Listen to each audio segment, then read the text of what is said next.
Buzz Patterson carried the nuclear football for President Clinton. While serving in the Clinton White House, he learned firsthand about the former First Lady's qualifications. When she was moving them around the White House hallways and corridors, the edict was for us to avoid eye contact with her so as to preclude her from making exchanges like good morning, good afternoon, and therefore those of us that worked in and around herself and her husband would oftentimes dive into open office ways or doorways to avoid her stare. Well, I saw her vent on her husband many, many times. In one particular situation, we were at a fundraiser. As we entered the elevator to go to the top floor of this hotel, Mrs. Clinton lit into her husband with every profane four-letter word you've ever heard in your life, and as a military guy, I've heard them all. The anger really took me by surprise, how vicious it was and how profane it was, and then of course, we got to the top floor of the elevator, of the hotel, and the elevator opened. They were holding hands and smiling and waving like they could turn it on and off in a heartbeat. Both Clintons are well aware the war on terror could be the key issue in Hillary's run for the presidency. Both have been quick to fault the Bush administration for failing to prevent the 9/11 attacks, while absolving the Clinton White House of any missed opportunities. There were many times, 8 to 10 that I'm aware of, in the 1990s, that we either had a chance as a country to capture bin Laden or to kill him, 8 to 10. And every time we had a viable opportunity, Clinton chose not to pull the trigger. You know, and I'm certain that if my husband and his national security team had been shown a classified report entitled Bin Laden Determined to Attack Inside the United States, he would have taken it more seriously than history suggests it was taken by our current president and his national security team. Patterson says that's laughable. He says President Clinton was briefed by multiple U.S. intelligence agencies of al-Qaeda plans to attack the United States. We knew about the potential. Nick specifically pointed to the possibility of using hijacked airliners into the Pentagon, CIA headquarters, and it also talked about New York City. Cyrus Nowrasteh is the award-winning writer-producer of the ABC miniseries The Path to 9/11. Though his movie takes aim at both the Clinton and Bush administrations in the days and years prior to 9/11, Nowrasteh says he and his film were targeted by the Clinton machine. There was a huge coordinated campaign to discredit the movie and me and get Disney ABC to pull or recut the movie. In the weeks just prior to air, Nowrasteh's home address and email were posted on various pro-Clinton websites. I got death threats at my house, I got hate mail, and they set about basically trying to destroy us and stop this thing from airing.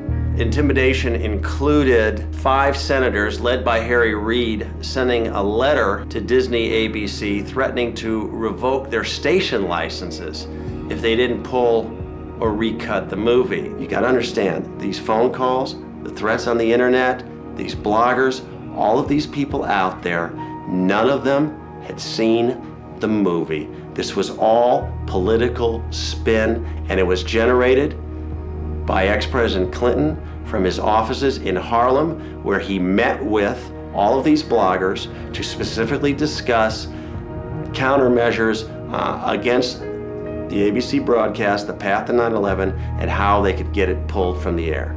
Disney ended up cutting about 3 minutes from the over 5 hours of the broadcast.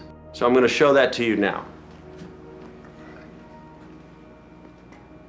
They have the compound surrounded, they know where bin Laden is, Mr. Berger, is this something and what they need to do is coordinate with Washington, so they're on satellite phone communication with Sandy Berger, Richard Clark, George Tenet, et al. From Washington to basically get the final green light to go ahead with this operation. Our people are in place. Now, it's been confirmed that Osama bin Laden is in the building on the site. You are the National Security Advisor. Can't you give the order? Look, George, if you feel confident, you can present your recommendation to the president yourself. So if it all goes bad, it comes down on my head, like Janet Reno in Waco. The buck stops down the hall.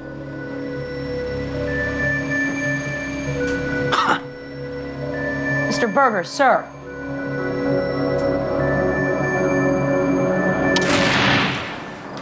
Unbelievable. Did they abort us? Yes. It's shocking that ABC would bow down to Bill Clinton on the path to 9/11. It's shocking that Bill Clinton would ask. You can't imagine Walter Mondale doing that. I don't even think you could imagine Jimmy Carter doing that. President Clinton has said he never got that close to getting Osama bin Laden. But national security experts have said on the record that the path to 9/11 was accurate. The path to 9/11 got it right. That's why they were upset. We exposed the hot button truth that they've been trying to bury for years. The $40 million project was a ratings smash with nearly 28 million viewers. It later received 7 Emmy nominations. But if you want to catch The Path to 9/11 on DVD, you can't. ABC Disney won't release it. Why would they pass up millions of dollars in DVD revenue? I think the initial attacks were really about President Clinton's legacy. However, now, a year later, with the DVD being suppressed, I think it has become about Hillary's run for the White House. All I can say is what the exec at ABC told me, which is if Hillary wasn't running, this wouldn't be a problem. Hi, Mr. Berger. How are you doing? Hello, everybody. I have just a brief statement. Last year, when I was in the archives reviewing documents, I made an honest mistake. It is one that I deeply regret. Former Clinton National Security Advisor Sandy Berger pled guilty to stealing and destroying highly classified documents from the National Archives and lying to investigators. I might say it seems Sandy walked out of the National Archives with some PBDs in his BVDs and some classified docs in his socks. I was surprised and astonished when I learned that he had taken documents out of the National Archives, stuffed them in his socks. I have written that the only reason Berger might have done this was at the behest of Bill Clinton or someone of similar stature who wanted information or, single copies of unique copies removed from the archives. The papers reportedly revealed Clinton's response regarding the Millennium Bomb plot and Sudan's offer to turn over bin Laden in 1996. But because Sandy Berger destroyed these critical secret documents, the American people may never know the truth about these events or the Clinton administration and 9/11. The documents that he stole pertain specifically to the sequence in the miniseries that they were upset about.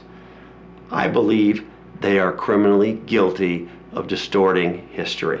There was a smoking gun in there in terms of what the Clinton administration knew about bin Laden. Sandy Berger had a mission. That mission was to go in and clean up history, clean up mistakes, destroy any evidence of error or culpability to actions that led to 9/11.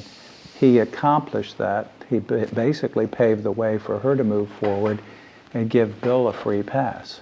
I mean, it's that simple. Sandy Berger was fined, lost his security clearance for 3 years, and was disgraced, especially in Washington. But he has resurfaced. Reportedly, Berger is now an advisor to the presidential campaign of Hillary Rodham Clinton. It's either that he's really good at foreign policy, which I doubt, or he knows something, or they owe him. And I think that's what it is.